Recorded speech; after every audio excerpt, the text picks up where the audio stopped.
Retired police detective Chris Grollnek joins us now. Chris, thank you for being here. So we know the big issue with ghost guns is that they can't be traced. But now authorities have this gun in this case. Explain how it could potentially be traced back to the shooting through forensic ballistics testing. Well, now that they have the gun, all barrels and mechanisms leave some type of signature on a casing, and they have the live rounds that cycled through it. So it should be no problem getting the ballistics back to verify that is the firearm that was used. Gotcha. How difficult is it to put a ghost gun together? I think it really requires a level of skill similar to a kit car, where you order a car via the mail, and if you have the mechanical acumen to put it together, you can do the same with a firearm. With the I'm a little bit older, so before we didn't have YouTube to build kit cars, but that would be the best example. But earlier, we didn't have YouTube. Now we do. We can simply watch a video, probably order the pieces online, get what we need through, if we can do a 3D printer scan, and assemble step by step. There's literally hundreds of thousands of videos that walk you through the basics. And although you would need many of them to put all the pieces together at once, it wouldn't be that hard to follow the dotted line. And this is pretty prevalent in our society today, is it not?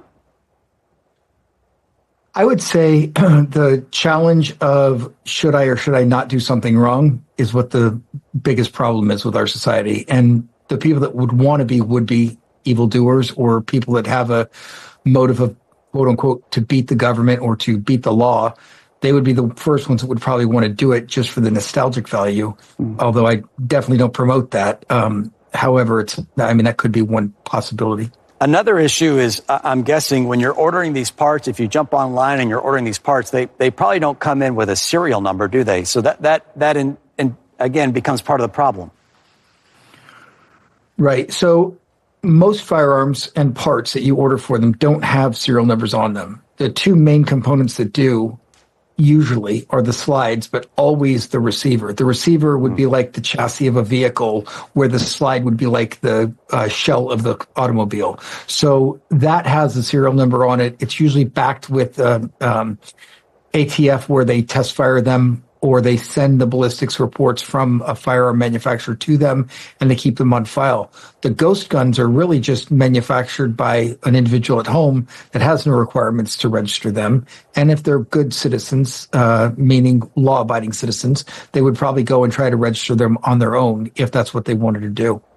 Real quick, we saw that the gun in this case, it appeared to jam several times. Is that a product of a 3D printed gun? Are they more likely to jam?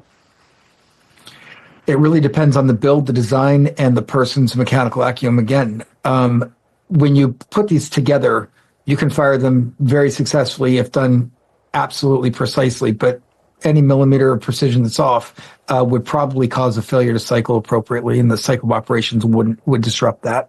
Gotcha. Chris Grollnek, thank you for your insight tonight. We do appreciate it. Well, after a sharp increase in overdoses